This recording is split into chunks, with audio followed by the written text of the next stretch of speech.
नमस्कार दोस्तों, मैं आपका हार्दिक स्वागत करती हूँ देव दैया ऑलराउंडर चैनल में। आज हम शुरू करेंगे वसंत ऋतु पर निबंध। अब शुरू करते हैं हम निबंध लेखन ऋतुराज बसंत। सबसे पहले हमें क्या मिला हुआ है? प्रस्तावना। फाल्गुन मास के सुहावने दिन है, शिशिर ऋतु विदा हो रही है। मनुष्य को थर थर कांपने वाली शीत अब अपने हाथ पैर समेट रहा है। अब प्रकृति रूपी सुंदरी अपना रूप संवार कर बसंत का स्वागत करती है। रंग बिरंगी चिड़िया ऋतुराज के स्वागत में मीठे मीठे कर्णप्रिय गाने गाती है। कोयल अपनी सुरीली तान से बसंत का स्वागत करती है और खुशी की सीमा पार कर कलियां मुस्कुराने लगती है। बागों में फूलों की भरमार हो जाती है।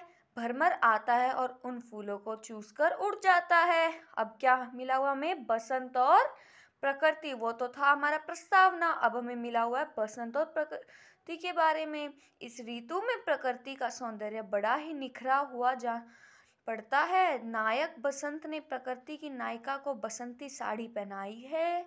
सरसों के पीले पीले फूलों को देखकर मन मयूर नाच उठता है। तालाबों में खिले हुए कमल आंखों को बड़े ही अच्छे लगते हैं। लताएं मंद पवन के साथ अंग अठखेलियां करने लगती है और पलाश तरु लाल फूलों के गहने से लदा जाती है। अब आता है हमारे पास बसंत और मानव। बसंत के आते ही मानव की मनोदशा में एक सुखद परिवर्तन दिखाई पड़ता है। जनमन उमंग में नाचने लगता है। शीतल सुगंधित पवन, विविधि रंगों की कुसुमवली, अली गुंजन, आम्र वृक्षों की शाखाओं में मस्ती में झूमते हुए बैर तथा कृष्ण कोयल की कूक हृदय को प्रसन्नता से भर देती है।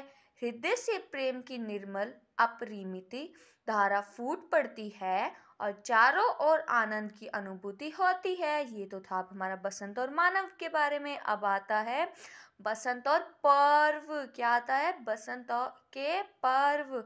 बसंत ऋतु का एक प्रमुख त्योहार बसंत पंचमी है।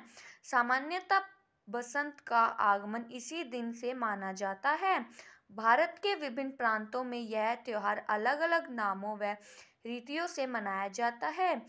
होली का त्योहार भी बसंत की रंगरेलियों में अपना रंग लुटाने आता है। फाग के गीत वातावरण में गूंजने लगते हैं।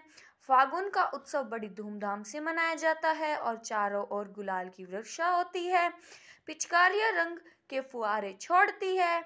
ये पढ़ लिया अब हमने। ये तो था हमारा बसंत के पर्व। अब आता है कवि और बसंत। क्या आता है? कवि और बसंत।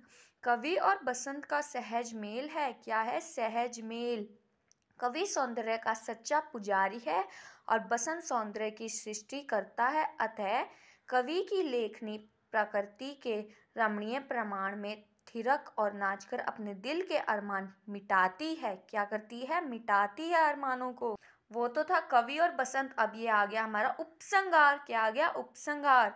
बसंत ऋतुओं को राजा होता है। क्या होता है? राजा।